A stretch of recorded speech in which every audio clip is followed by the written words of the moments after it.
Okay.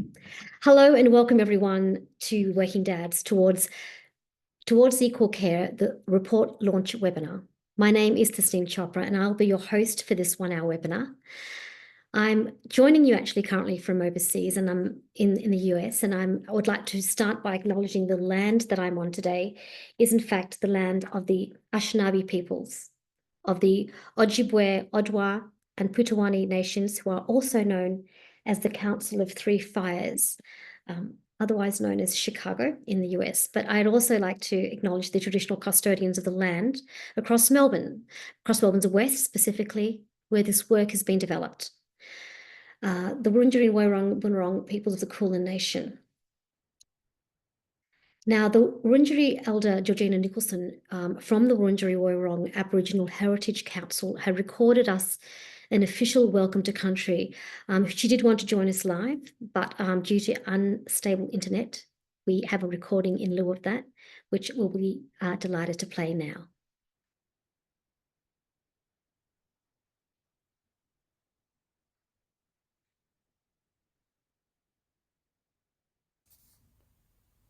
Yes, hello.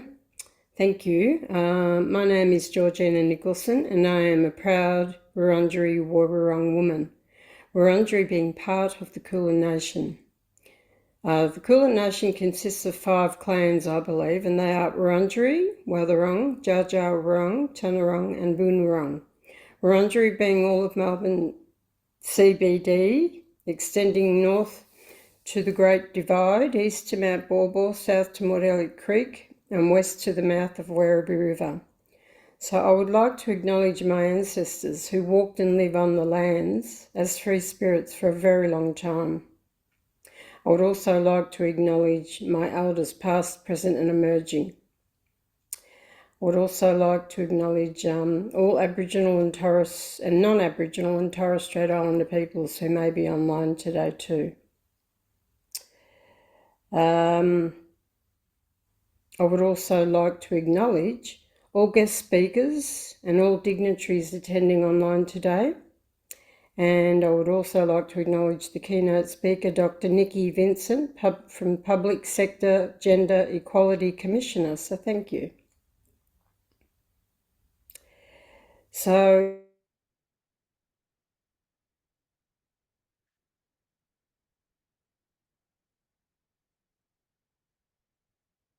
Okay, well, I think we might have lost that audio from Georgina, but I hope everyone has heard most of that, and we'll continue on with the program as is, with due thanks for that acknowledgement.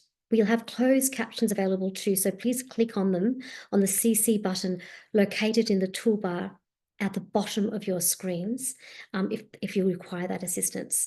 The chat will be moderated by GenWest staff, and you're welcome to use this chat to share your own lived experience, resources, or research that you found useful to continue the conversation beyond today about equal access to caregiving for all parents in the workplace. We want this chat to be a space of respectful conversations as well, and note that any inflammatory or unwelcome comments will be deleted. Now, this report, Working Dads Towards Equal Care, was developed by GenWest in collaboration with the Preventing Violence Together partnership. The report shares experiences of over 155 working fathers. It's across Melbourne's west that they're all drawn from. And when we say father, we are referring to parents of any gender who identify as a father. A link to the report has been shared in the chat, just been dropped. Everything's happening in very real time here. So please avail yourself to that. And we're going to hear about the report's key findings today from various presenters. Now, Georgina had mentioned that Dr. Nikki Vincent was the keynote. Unfortunately, the Public Sector Gender Equality Commissioner was unable to attend due to illness. However, we're delighted that Dr. Kate Farhall, Manager of the Policy, Evidence and Insights team at the Commission for Gender Equality in the public sector, will be speaking on her behalf. So there is no loss here. We're delighted that Kate will be joining us. We're also joined, and we'll be hearing from Dale Wakefield, GenWest's amazing CEO, Nisha Gulnishat from GenWest, who will share the report's findings. Then we'll have a panel discussion. It'll be the CEO of Western Bulldogs, AFL League's Amit Bains, City of Melbourne's Director of City Strategy, Joe Cannington, and Our Watch's Sector Engagement Lead in Cameron McDonald. So to kick us off, I'd like to welcome Dale Wakefield, GenWest CEO. She's been there since 2022. She's a social worker by trade, has a long history of working in disability, women's services and family violence sectors. Prior to this role, Dale's lived and worked in Alice Springs, 20 years in the NT in leadership roles in family violence and politics. Aside from being the CEO at GenWest, she's the mother of a 13-year-old son. Please welcome Dale Wakefield. Thank you, Tasneem. Thank you for beaming in from overseas. Just acknowledging for wherever we come from today, we are on Aboriginal land and where Indigenous rights have often been taken, but on Aboriginal land in Australia, we know it was never ceded. I also want to acknowledge that it's Trans Remembrance Day today as well, and just acknowledging that gendered violence comes in many forms. But also when we're working and talking about families come in very many different forms, and we need to make sure that our policies are accessible and available to everyone. I'm really proud of this report for a range of reasons. First of all, it is part of an amazing body of work from the Preventing Violence Together partnership, which is an important partnership across the West, because we know that the challenges across the western suburbs are somewhat different than across the rest of Victoria, and that we have a very vibrant, multicultural community with many challenges as well. We know we have high rates of family violence. We know that there are pockets of social disadvantage in the West. And as employers in the West, as many of us are, we have a responsibility to make sure that wherever we can, we're taking action to make sure that we're supporting families and supporting people to live full and safe and fulfilling lives. Thank you, Tasneem, for mentioning that I've been just come back. I feel like I've just come back from the 20 years in the Northern Territory. And I wanted to talk a bit about my experience of my family,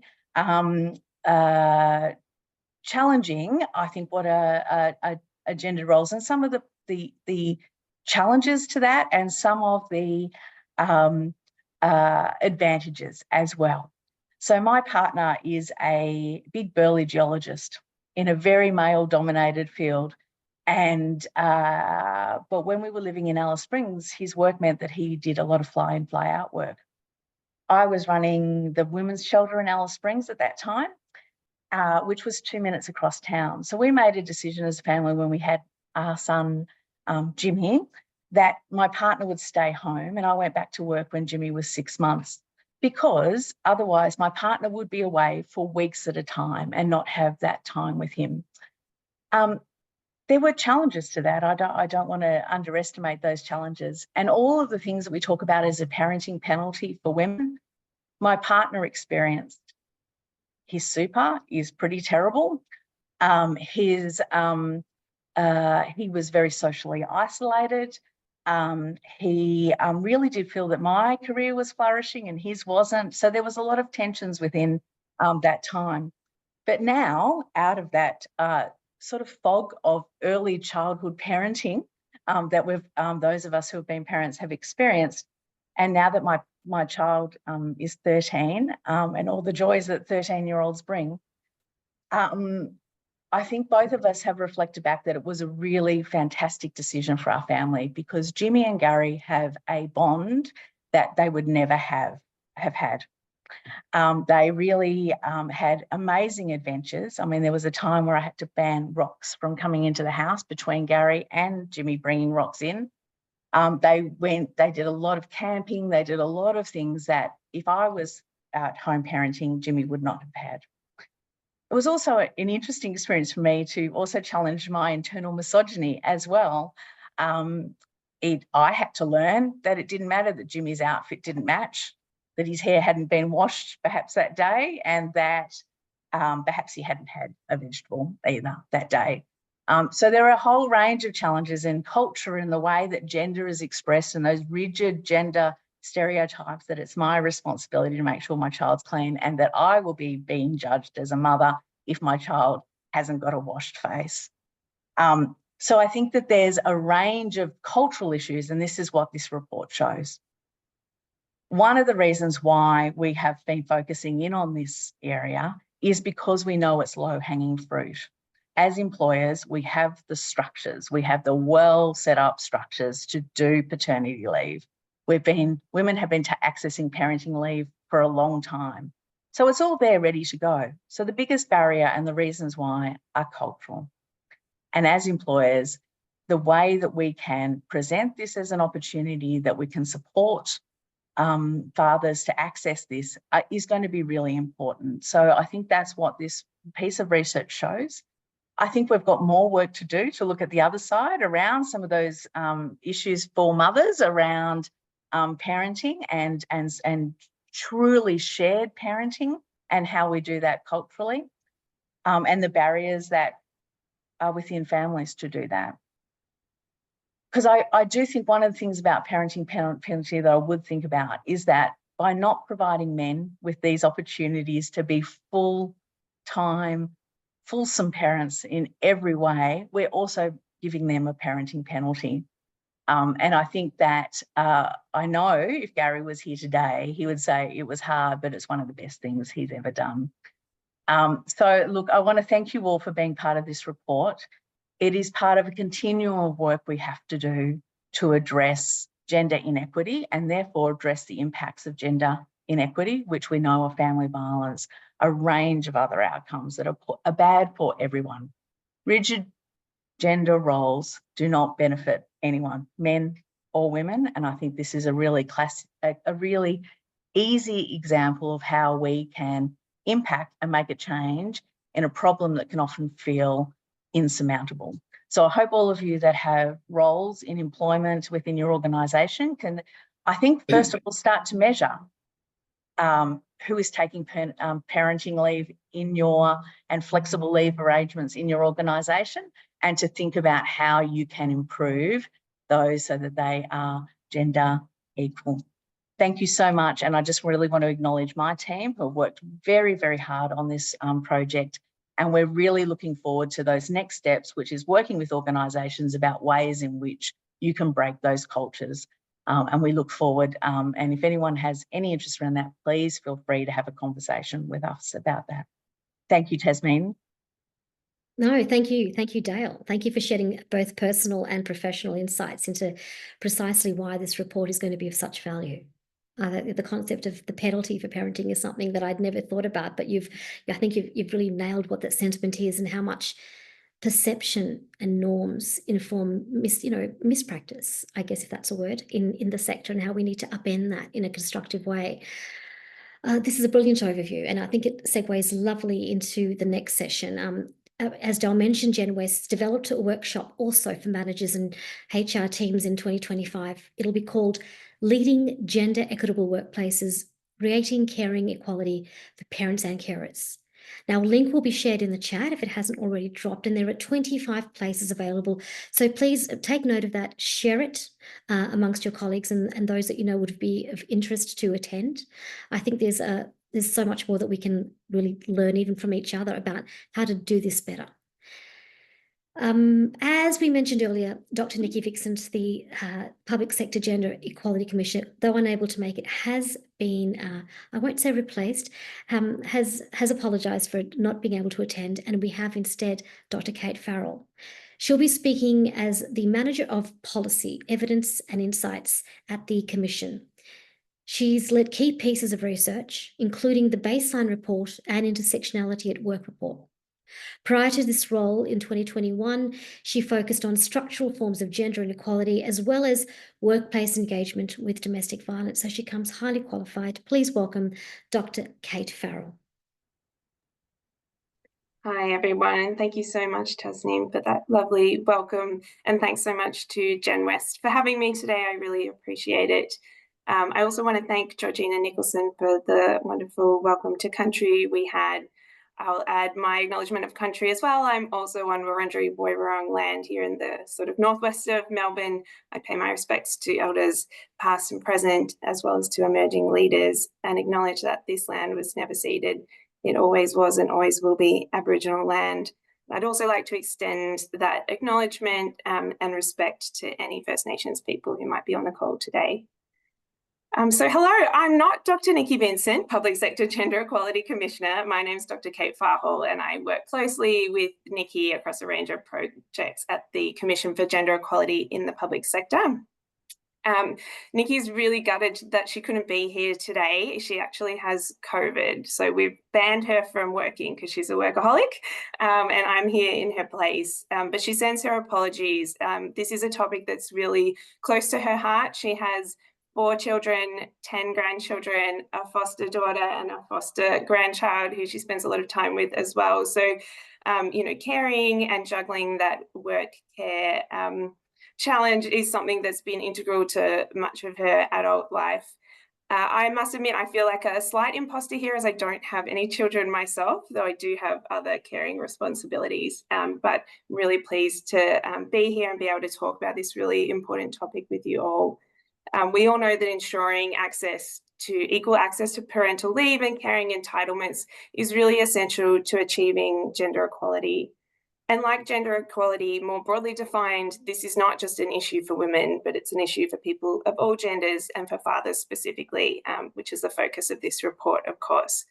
And I'll note that while I'll be talking often in binary and heterosexual terms today, because that's the vast bulk of the data that's out there and the data that the Commission holds as well, as Dale noted and others have noted, you know, ensuring equal access to shared parenting and career opportunities as well is important for people of all genders and all sexualities. And that's really personal for me as a lesbian as well. So I'm all about ensuring that these conversations are inclusive. So I'm really excited to be here today for the launch of this really excellent report. The Working Dads report shows the need to break down those gendered stereotypes around caregiving in workplace cultures in order to be able to achieve gender equality, both in and outside of the workplace. It recommends strategies to achieve this, including normalising fathering in workplaces, extending flexibility to all roles, including leadership roles and in-person roles, and also ensuring that managers can role model and give consistent support around flexibility and parental leave as some key levers to drive gender equality in this space. We know that gendered stereotypes and structures around caregiving, both in and outside of the workplace, are really deeply intertwined. These work in tandem to disadvantage women in the workplace in a range of ways, including contributing significantly to the gender pay gap. Now, a quick background, I'm not sure if everyone on this call is familiar with the work of the Commission for Gender Equality in the Public Sector, but we implement the Gender Equality Act here in Victoria, and that involves public sector organisations being required to take action and report regularly on gender equality in their workplaces and their service delivery. And as part of this reporting, our inaugural workplace gender audit of around 300 Victorian public sector organisations found that all occupations had a gender pay gap in favour of men. Overall, the total remuneration pay gap in our data, so that's including not only base salary, but things like allowances, overtime, etc. The total remuneration pay gap was 15.6%. We often hear that men and women are, you know, wired differently, they have different interests, their brains work differently, and so they have different interests and career aspirations, and that maybe women just aren't interested in leadership roles, or they're more naturally drawn to caring. Maybe they choose to work in lower paid industries because they're more aligned with their personal values and needs. But this really isn't true. A comprehensive review of the neuroscientific evidence from over 20,000 studies that was reported in New Scientist in 2019 really debunked that idea that there's a predetermined, hardwired, gendered brain. It's not that our brains work differently, rather it's the narrow range of gender stereotyped expectations we're exposed to throughout our lives that really restricts the expression of the full range of our human potential, not only to our own detriment, but to society's detriment more broadly. Through this, young women are often directed towards helping professions like childcare and nursing, in part because these jobs can better accommodate motherhood, the assumption being that in a heterosexual relationship, the woman will be primarily responsible for care. And this starts really early in life, these gendered assumptions around roles for men and women. So research from the South Australian Children and Young People's Commissioner found that girls reported being asked about their parenting intentions at a really young age, around grade 4. Meanwhile, boys were more often asked about their career ambitions. And while most said they did eventually want children, they first needed to establish their career and become a provider. So we can see that narrative around the kind of male breadwinner model of family organisation is really drilled in at a very early age. However, if women and girls have all the options presented to them so that they can make an informed career choice based on their interests or skills, even in those instances, industry and occupation only accounts for around 24% of the gender pay gap. A further 33%, so around a third of the gender pay gap, is driven by factors such as caring and family and workplace participation. In our workplace gender audit data that we collected from those public sector organisations, we found that the pay gap really widened substantially in the middle years of women's careers. So from around those childbearing and child-rearing years, the pay gap between women and men got larger and larger up until the age of 65. And this really reflects that impact, that the time out of the workforce for caring to care for children has a really significant impact on women's career trajectory and their earning potential. So essentially, the effects of workplace gender inequality compound over women's lifetimes, in large part due to that parenting penalty. Because of the gender pay gap throughout the life course, when fathers take leave, this can have a higher financial cost for the household income. So many families, run the facts and figures and are forced to make a choice around working and parenting arrangements that they can afford. And that often means that in a heterosexual relationship, the man will stay in the paid workforce and the woman will do the bulk of the primary caregiving. Meanwhile, at the same time, almost 1 in 2 fathers report barriers to accessing parental leave.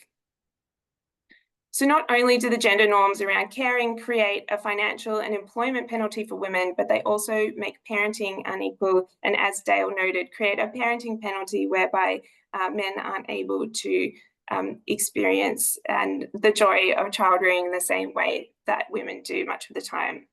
So these rigid gender stereotypes are really harmful for men and boys as well. Pressure to conform to some of these stereotypes of masculinity can really impact on men's physical and emotional health. And though young girls and young women are more likely to suffer from mental health conditions, men we know are less likely to seek help for them. A recent study of men's attitudes to gender stereotypes from the Man Box found that male respondents who supported and agreed with gendered stereotypes experienced a host of negative physical, mental, and social health outcomes in their lives, including, for example, that 55% had been involved in a road traffic accident in the last year, and 71% had physically bullied someone else in the last month, as well as a range of really significant mental health issues. So these stereotypes aren't healthy for anyone, and they're not materially productive for anyone either. Yet boys and men face recrimination if they go against those gendered stereotypes. In the workplace, more specifically, gender stereotypes might mean that men feel less able to call out outdated ideas, or maybe less likely or less able to access flexible working policies and parental leave. And in Australia, we know that men are twice as likely as women to have flexible work requests denied because it's not seen as a priority or a necessity for men in a lot of instances. Returning to our audit data, we found in our workplace gender audit that women still carry the majority of caring responsibilities, and they make up around 3/4 of those using formal flexible work arrangements, and around 68 of those taking carers leave. Depending on the industry, women's parental leave in particular lasted between around 6 and 14 times longer than men's parental leave. And we also know that people who experience compounding forms of discrimination are more likely to have caring responsibilities in the first place and frequently experience more acute workplace inequalities. So all of those kind of penalties I mentioned earlier, including the pay gap, are more pronounced for people who experience intersecting forms of disadvantage and discrimination. So for example, in an analysis of our audit data, we found that First Nations women experienced a 21% pay gap when compared to non-Indigenous men, which is really quite astonishing and concerning. In terms of women in leadership, we know that women are underrepresented in senior leadership roles. And again, that can be more pronounced for people experiencing compounding forms of inequality. In our data, we found that culturally and racially marginalised women were particularly underrepresented in those higher levels of leadership. And as women are more likely to work part-time and have career interruptions for caring, this is a real barrier to career progression. And it compounds over the lifetime, whereby if women don't have access to that first opportunity, they don't get that second opportunity, and so on and so forth. So we really need to reshape the idea of leadership and bring it into the 21st century post-COVID flexible work realm to ensure that people can equally manage home and work life. So in good news, recent changes to Australia's Paid Parental Leave Act aim to open up access for both parents by removing the primary and secondary carer labels, which is really fantastic. And over the next 2 years, the parental leave available will increase to around 26 weeks, which both parents can access and even take their leave at the same time to be able to spend time with their child together. But we know that having the leave available is not enough. Policies are always a really excellent start. They send a message, they provide the capacity for change, but if they don't come with cultural change and meaningful implementation, their effectiveness will always be limited. So employers must actively challenge stereotypes about caring, normalise men taking their parental leave entitlements, and make sure parents are aware of workplace leave and flexible work arrangements that can support caring responsibilities. This is really important to ensure that men have meaningful access to leave and flexibility, as well as to ensure that leave and flexible working practices don't limit women's career prospects. In more good news, just today, however, the Workplace Gender Equality Agency released Australia's Gender Equality Scorecard, and it found from their data that the proportion of employers offering paid parental leave, in addition to the baseline government leave, has increased to 68%, up from 63% last year. And we've also seen the largest annual increase in the number of men taking primary care of parental leave since records began. So men are now making up 17% of primary carers, up from 14% last year. So good to have some up-to-the-minute good news to celebrate this report launch as well. And this is all promising, but we really need to actively drive this change. I'm conscious of time, so I might leave it there, but I'll just say, whatever your gender, having caring responsibilities does not make you less committed to your job, and that governments and employers must normalise men taking parental and carers leave. This not only helps remove barriers for men in accessing these entitlements, but can also free up women to progress their career, which in turn helps close the gender pay gap. So all of these actions can work together to create fairer workplaces for everyone. So congrats, GenWest, on this important research, and looking forward to hearing more in the rest of this session. Thank you so much. Thank you so much, Kate. That is, I mean, especially those updated statistics are very, very encouraging, and they certainly would indicate that the trends are on the rise. It's just a question of embedding it much more across the sector and seeing more organisations take that up in terms of parental leave, because it's certainly new. It's new talk. It's a new mindset, but we're not seeing it bring practice anywhere to the level that it should be. So this is pretty exciting. It's a long game, but I think it's well and truly on its way. So thank you so much, Dr. Kate Farhall. I'd now like to invite Nisha Gulinishat from GenWest. She's going to take us through the report's key findings. Nisha has over 15 years of experience leading complex national and international programs across Australia and the Asia Pacific. At GenWest, she supports Preventing Violence Together partnership and oversees initiatives that promote gender equity and preventing gender-based violence. A link to the report has been posted again in the chat for your reference, so please check that out. Thank you, Nisha. Over to you.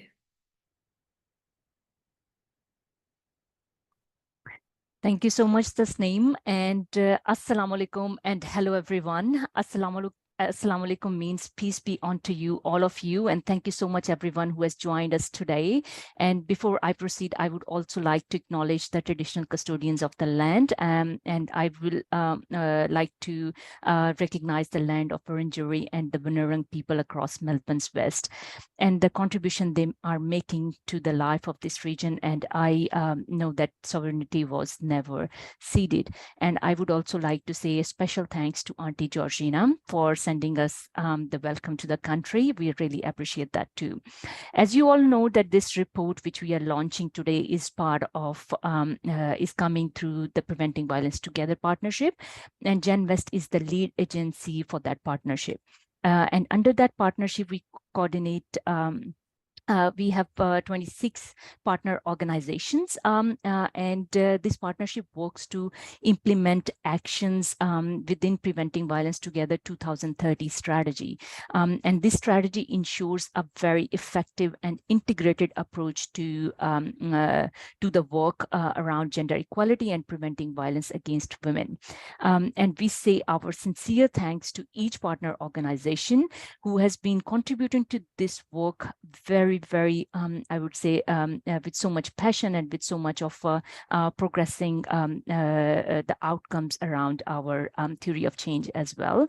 And I would also like to acknowledge here the work of especially the Engaging Men Working Group. And I could see there are a lot of people who are from our partner organization today also attending. So thank you so much, each one of you, to be part of that Engaging Men conversation and also driving and informing the Working Dead report and bringing this to fruition. Thank you so much for that. And the partnership, so the PVT partnership asked fathers across Melbourne's West about their experiences around balancing work and caregiving. And we were really overwhelmed with the response we got. And, 155 fathers responded to our survey. And when we say father, we mean, we refer to parents of any gender who identify as a father. And we know that, a lot of people who has already responded, we collected some data around that, if they're speaking language other than English at home. So there were 25% of the people who were speaking that language other than English. And also I would like to mention here that, as I mentioned earlier, that this work is produced by the PVT partnership in collaboration with GenWest. And the PVT partnership is currently exploring new ways how to really support and amplify the work that is happening regionally, statewide, and nationally to engage men and boys, especially including multicultural men. We need to have that conversation, and we need to apply that intersectional lens and promoting healthy masculinities. So I would like to share now some findings from the report. Kate, can you please share the slides?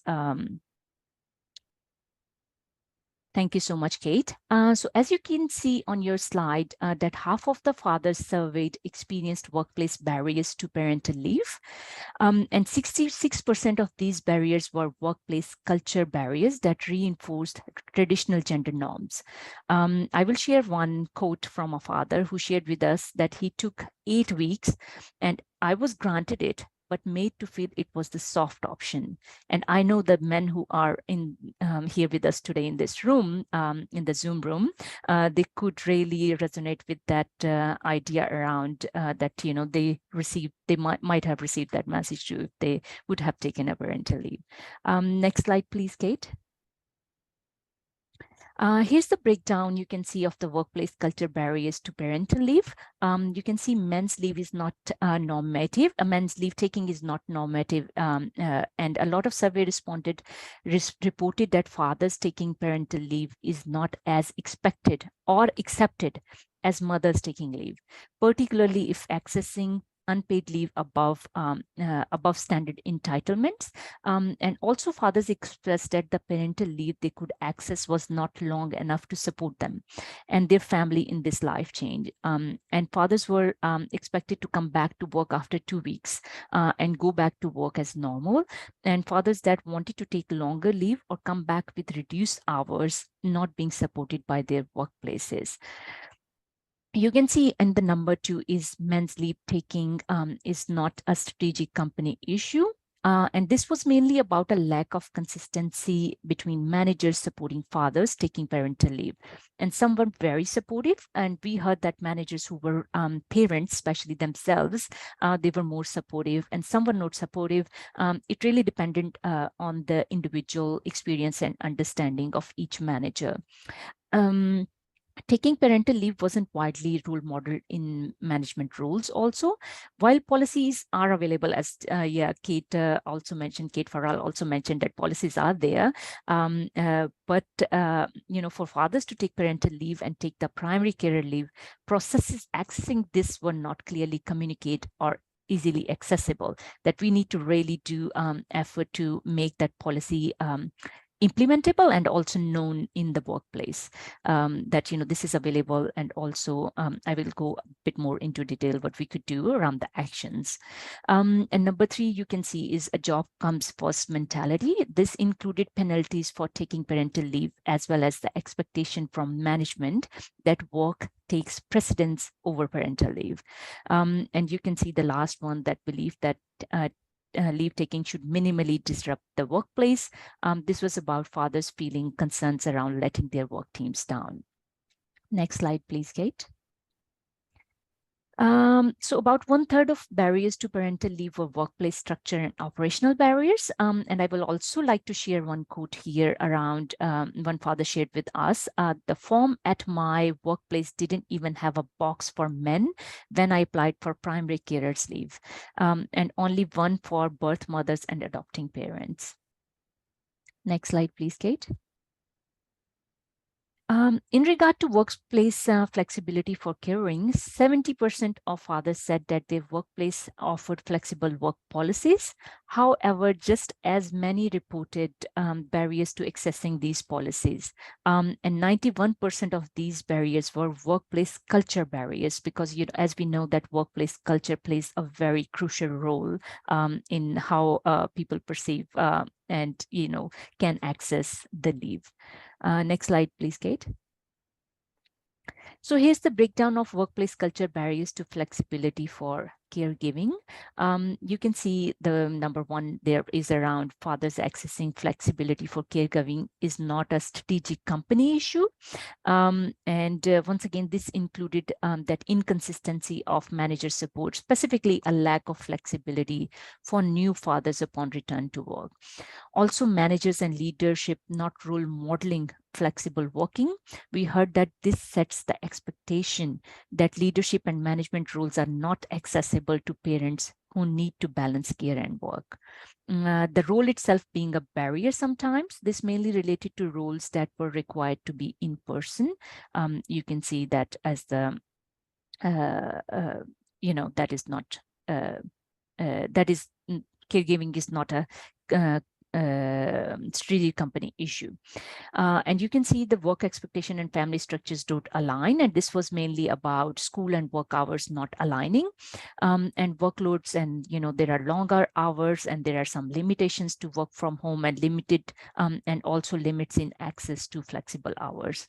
And number 3 is fathers accessing flexibility for caregiving is in normative, which I explained earlier as well. Next slide, please, Kate. So what are the supporting factors? I think so. This is my most favorite slide. Yeah, talking about the actions, talking about the solutions, and what we really need to do at our workplaces. And that look like that managers' role modeling and giving consistent support around flexibility and parental leave, extending flexibility to all roles, especially in the leadership and in-person roles, and normalizing fathering in the workplace.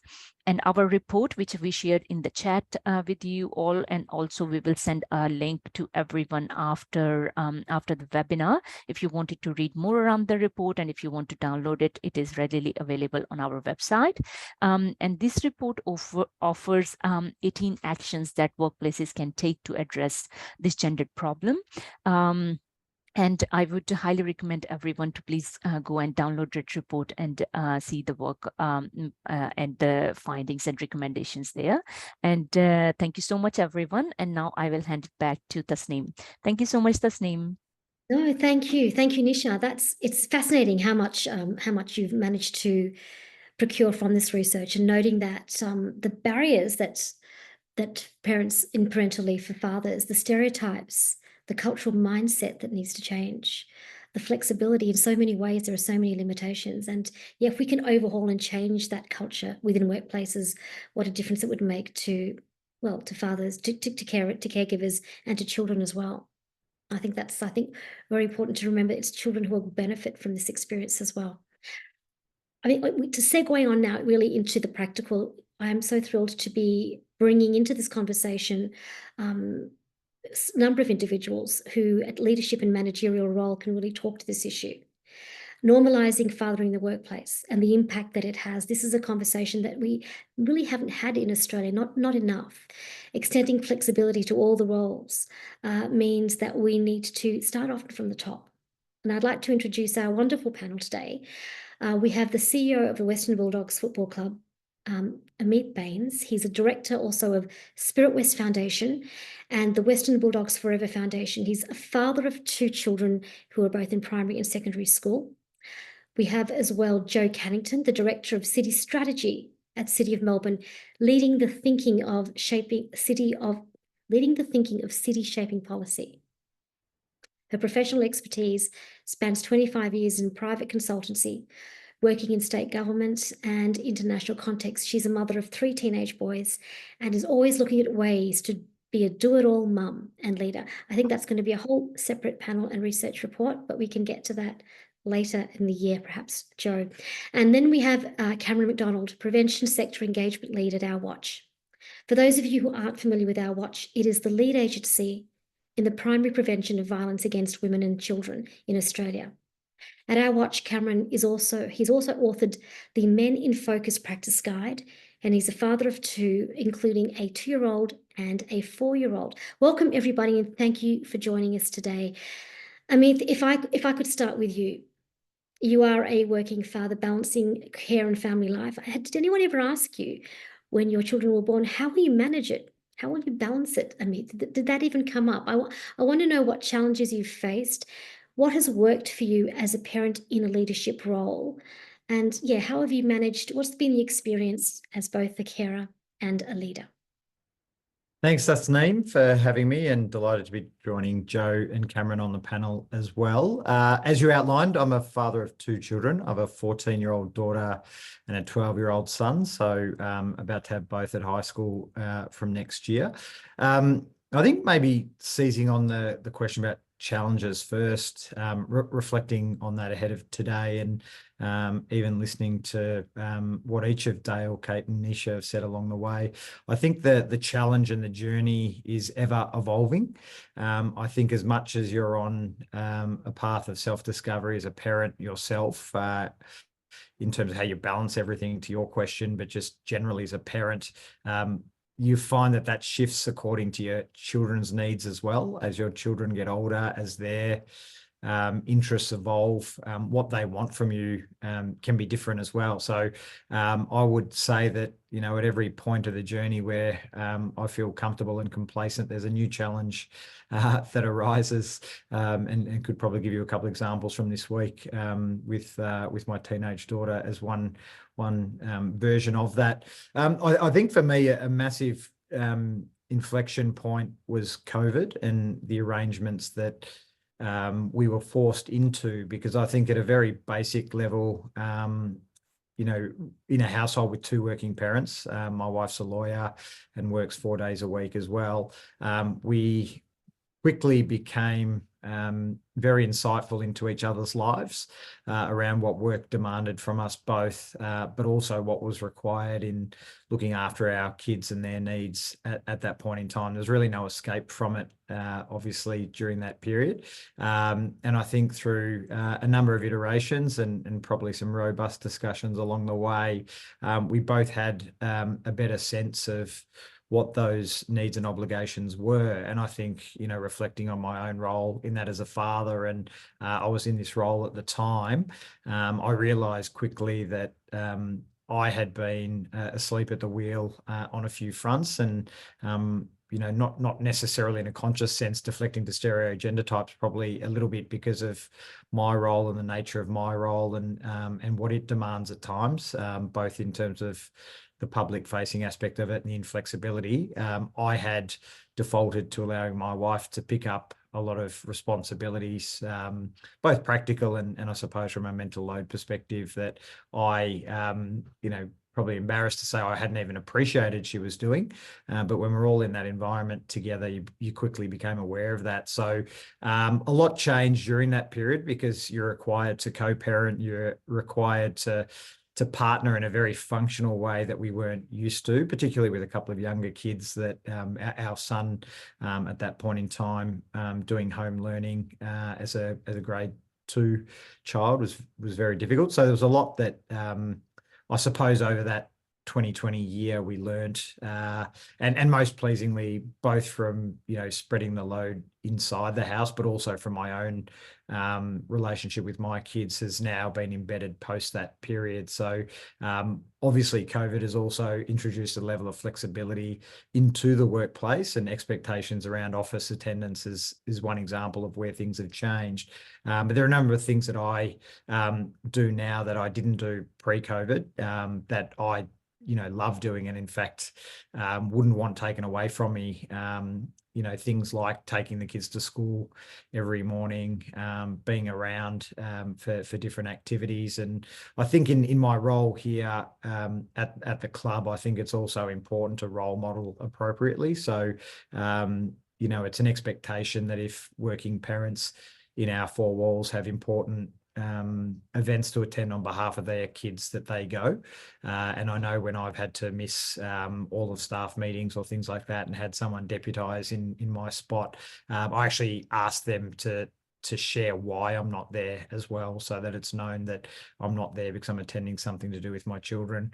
It doesn't always pan out how you want, given some inflexibility with work, but I think that's been a really important part of parenting for myself, and I suppose overcoming the challenge that we all face at different times with work, and just being present at the times that you're there as well. So in some of those moments, my EA is fantastic in putting my diary in a way that I don't necessarily have pressures immediately going into something important for my kids or coming out of it, because I've also found that over time work can intervene even when you don't want it to. So I ensure that anything important, there's a clear runway, so that when I'm there, the kids know I have a clear mind and I'm focused on them. So yeah, a long answer, I know, but in terms of my experience, it's an evolution. And as I said, I think the important part is to recognise that as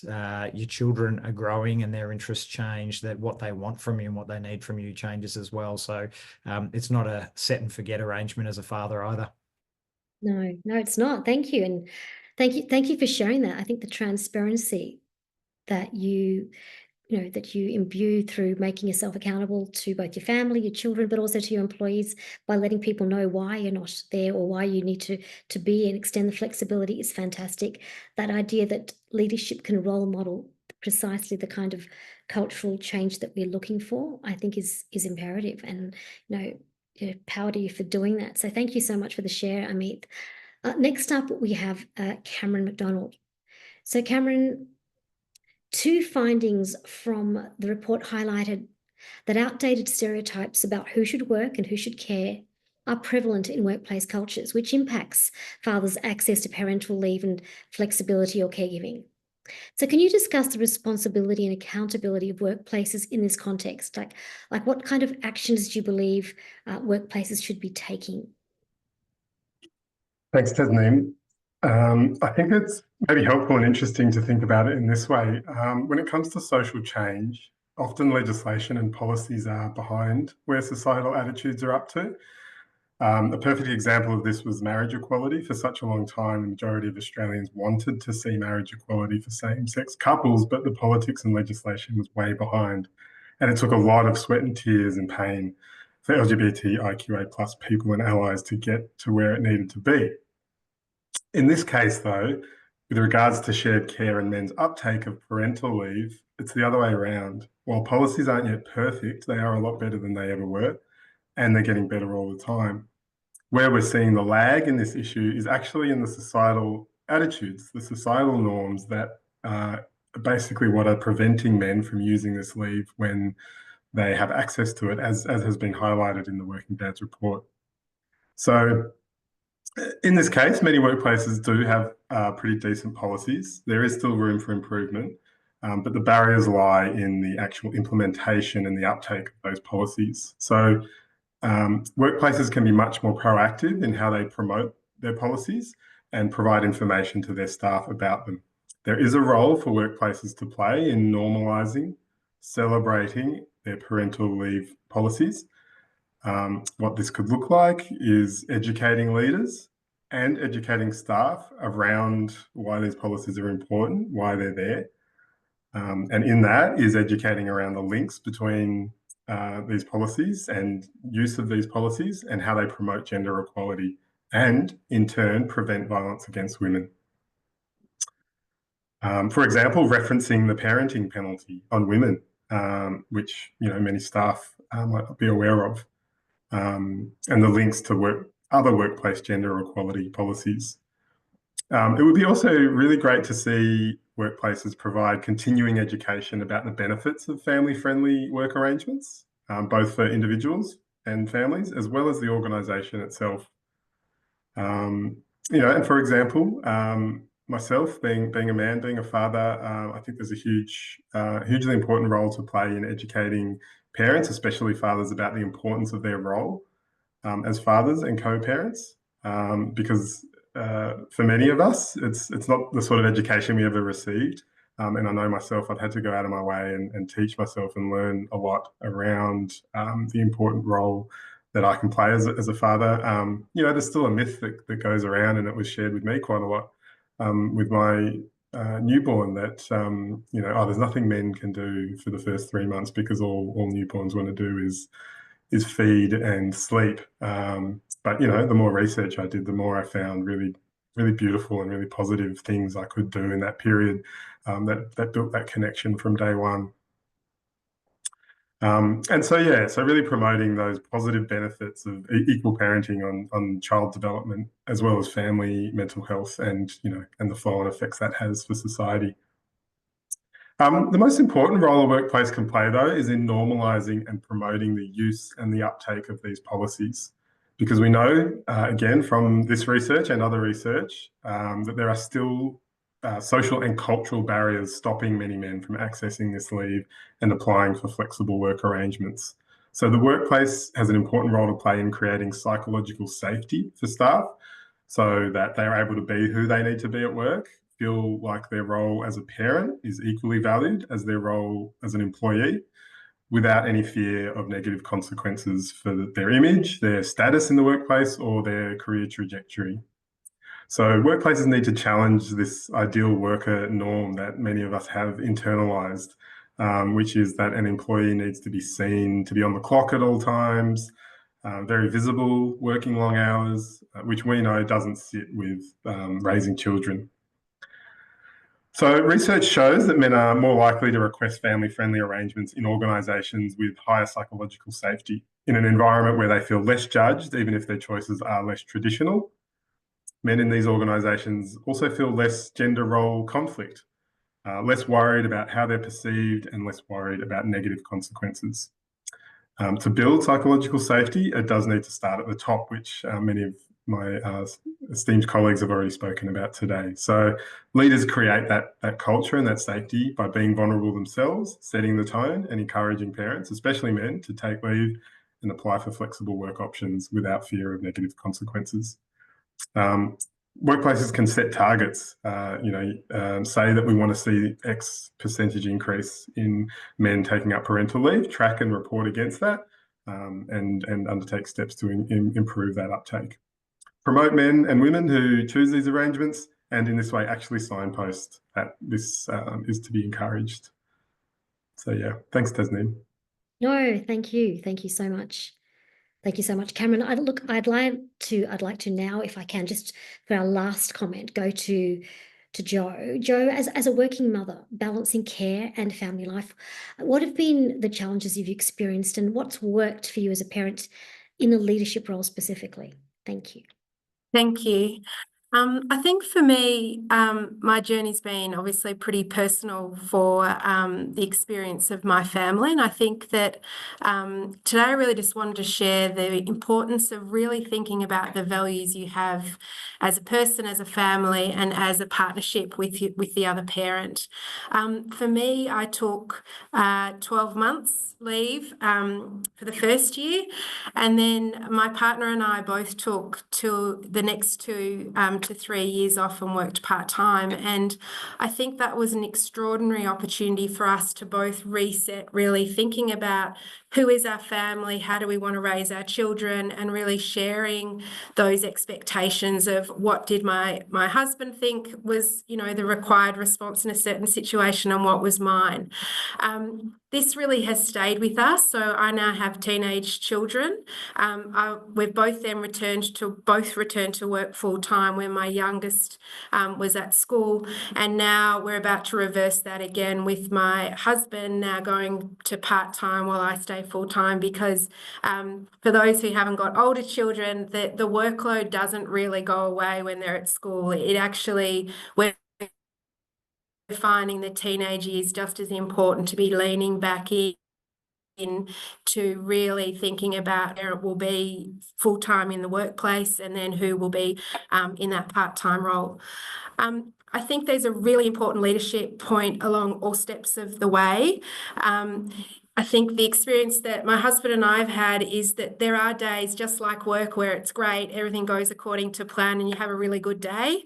But also at home you have those days, and then at work you also have those days that are challenging and exhausting.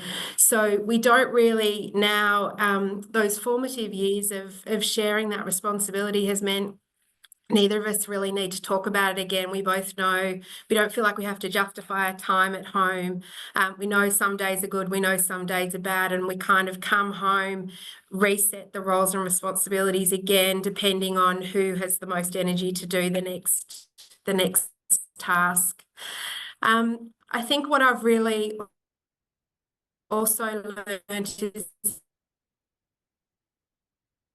the importance of the village around, and takes to encourage aunts, uncles, school families and friends to really also help with caregiving, and the leadership required to encourage other fathers to lean in, and for us as a family to show that leadership both within our personal lives but within the workforce. So I think I'm conscious of time, so I'm happy to kind of keep it sort of focused on some of the broader learnings.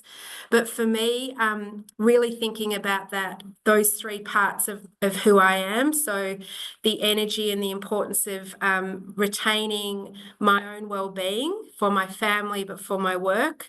I'm now at a phase in my life where I'm sort of, they call it the sandwich years, where I'm sort of between the workplace expectations, my children's expectations, but also my parents' expectations. So retaining energy and expectations and walking along those different roles, with care and compassion, I think is really important. The 5 kind of lessons I thought I wanted to share just today are the importance of having an active conversation. I think a number of panelists have already mentioned these profiles and roles and responsibilities, the kind of social expectations get locked in quite early. So having that conversation with your partner, but also with your work colleagues. So as a leader in a business, if someone announces that their family is having a baby, I'll say, wow, that's amazing. Like, let's use that time now through pregnancy to think about what your role you'll be playing, how we as an organisation can support that. What role do you want to play as an active father in this? And also not to push my own values on that, because I think it's really important that works for the family, for themselves, but that they know that that's a real option to be considered and to plan for, because there are financial implications on who may take that opportunity. The second one is, really do what's right for your family unit. There can be a real buzz around, expectations of what this looks like, and to try to sort of void that out and to think about, well, what family do we want to have? What does that look like? Acknowledging that there's a whole range of ways that a family can look, and that these heteronormative models aren't always the right model for all families. This has already been raised, but don't hide your decisions and impacts. And I think that's really important too. I always have photos of my children and my family on my desk to make sure that people know that is in my life. I encourage other people to do that. I talk about the great moments of balancing, but also the challenging moments. And I think being really real and transparent and vulnerable is important. Sharing responsibilities from the beginning.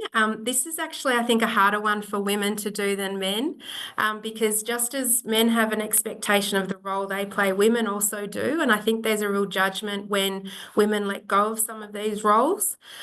So really thinking about what role do I want to play, and really owning that, and thinking what's important to you. So just because, is it important to be at a school event? Is it not? Own that, decide how you want to use quality time, and do that, for what works best for you, and have real confidence in that, and to allow people to do that. And I think the ultimate thing is, which has already been talked about, the ability to let go of some of those norms provides an incredible freedom for fathers to work and to be a parent in a different way than maybe previous generations have been. So I look at my parents, my in-laws, they're really proud of the parent that my husband is. And I think there's a real sense of pride, I guess, in terms of how we've done this, how my husband has provided these different opportunities, and then ultimately the benefits that have led then to our children seeing both parents being able to play many roles, and for them then to decide what role they would like to play in the future. Thanks. No, Jo, thank you. Thank you. And I appreciate that you were mindful of time. There was a lot there. I think you've covered quite a bit in a short amount of time. And I'm sure there's a lot of questions that people might have. This may not be the platform to do it, but there was a lot of content, a lot of value, sharing that, again, sharing vulnerability, transparency, acknowledging that women do carry a lot of load, and letting go of that and not beating themselves up for doing it, rather than embracing the fact that the mother load is actually a parent load, and rethinking accordingly. Thank you so much. I really appreciate it. That is technically the end of the webinar today. We've had some incredible panelists in this short amount of time. I don't know if that was the quickest hour I've had in a while, but I would like to thank our incredible panelists, Amit Baines, Cameron McDonald, Jo Cannington, and our wonderful speakers in Dr. Kate Farhall and Dale Wakefield. Please, everyone, if you can take up the incredible opportunity from GenWest for a workshop for managers and HR teams in 2025 called Leading Gender Equitable Workplaces, Creating Caring Equality for Parents and Carers. This is the workshop on how to do the doing of getting to where we need to get. So see the link, please. It's been dropped again in the chat. There are only 25 places available. So be sure to register and tell those who you know will benefit to take note as well. We have an evaluation survey as well. If you don't mind, it'll just take a minute, maybe two max. The link has also been shared. I want to thank every one of you for joining us today to be part of this official launch. It is pretty exciting. It is a long game, but I think it's been starting in various iterations, but to consolidate it and see the very strategic data that shows how imperative this is there being laid out means we need to, and we can do better. It's an important report to launch into a community, and we hope you can share it, use the insights to foster greater inclusion and equity in your workplace environments, not just for fathers, but for all caregivers. Let's create a gender equitable workplace that benefits us all. Thank you so much for joining us on behalf of GenWest. Thank you very much.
looks like we have one attendee left.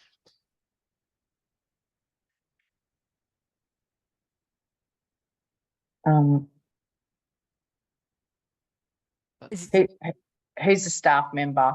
Oh, okay. Thank you. That's it then. We're all done. Well done. Congratulations. Thank you so much, everyone. I really appreciate panelists. They were great stories, just really perfect.